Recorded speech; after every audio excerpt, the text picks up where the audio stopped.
Bhiwani district में आया था पुलिस का रिव्यू करने के लिए, जो हमारी डिप्लॉयमेंट है पुलिस की। तो इसमें हमारा सभी के लॉ एंड ऑर्डर कंपनीज़ को हमने देखा है कि कोई भी लॉ एंड ऑर्डर सिचुएशन होती है, उसके लिए भिवानी पुलिस की क्या तैयारी है, उसमें क्या-क्या कमियां हैं, क्या-क्या इनको रिक्वायरमेंट है, उसका एक बार हमने आंकलन किया है। और जो चीज़ की रिक्वायरमेंट होगी उन चीज़ को हम लोग उनको हम प्रोवाइड करेंगे यहाँ पे भिवानी पुलिस को। उनकी ड्रिल देखी गई है। उसके अलावा क्राइम का जनरल पैटर्न को रिव्यू किया गया है। जो हमारे केसेस पिछले साल में दर्ज हुए हैं 2025 में और उससे पहले भी रजिस्टर हुए हैं, कितने केसेस हैं जो अंडर इन्वेस्टिगेशन है, जिनकी हमारी तफ्तीश पेंडिंग है, उनके बारे में चर्चा की गई है, डिस्कशन हुई है।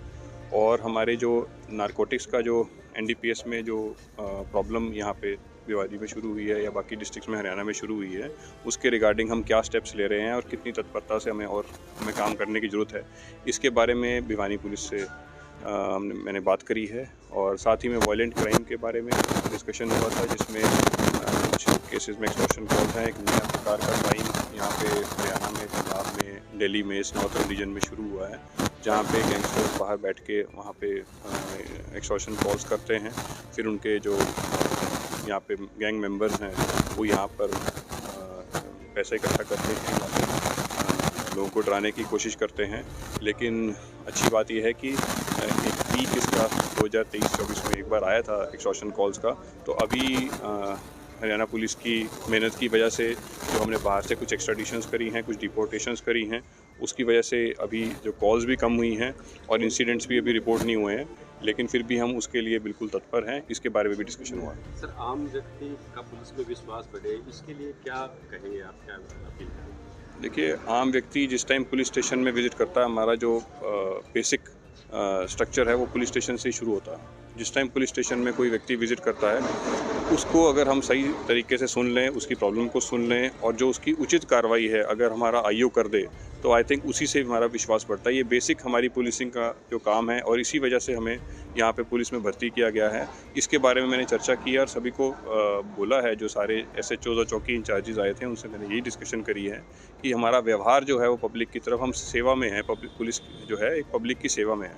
अगर हम सेवा भावना से उनकी बात नहीं सुनेंगे, उनकी कार्रवाई नहीं करेंगे, तो हमारे पे कोई विश्वास नहीं रहेगा और अपने छवि को हम इम्प्रूव नहीं कर पाएंगे। तो उसके लिए हम कोशिश कर रहे हैं कि हमारे सारे मुलाजिम जो हैं वो मोटिवेटेड रहें, उन पब्लिक से प्रॉपर्ली बात करें, उनकी उचित निवारण उनकी प्रॉब्लम्स का करें। सर, साइबर क्राइम काफ़ी बढ़ गया, तो उस और क्या कदम उठाए जाए? हाँ, साइबर क्राइम का एक नया ट्रेंड शुरू हुआ है। जो आदमी जिनको नहीं थोड़ा आइडिया है या वो कुछ ना कुछ लिंक क्लिक कर देते हैं, उनका पैसा चला जाता है, इस तरह के बहुत सारे केसेस बढ़े हैं।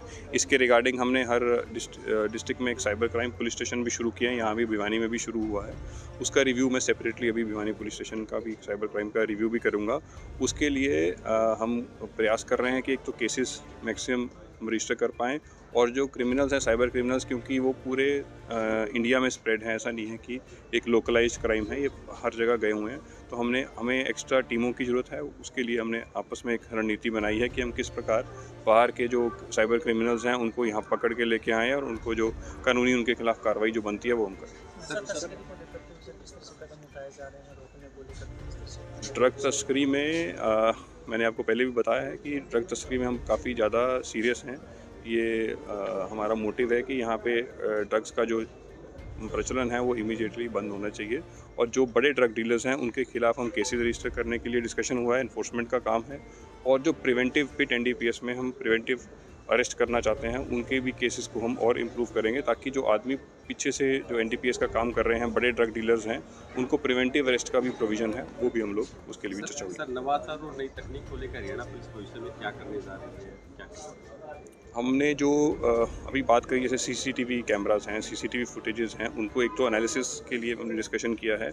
एक हम सीसीटीवी कैमरास और ज़्यादा से ज़्यादा लगवाएं। हमारे डीजीपी सर ने भी सभी एसपीज़ को और सीपीज़ को और आईजीज़ को निर्देश दिया था कि सीसीटीवी कैमरास मैक्सिमम लगे। हम चाह रहे हैं कि जो प्राइवेट इंस्टीट्यूट्स हैं जहाँ पे कैमरास लगे हैं, वो बाहर की तरफ कैमरा लगाएं, हमारे क्राइम डिटेक्शन में मदद करें। जो अंदर लगाते हैं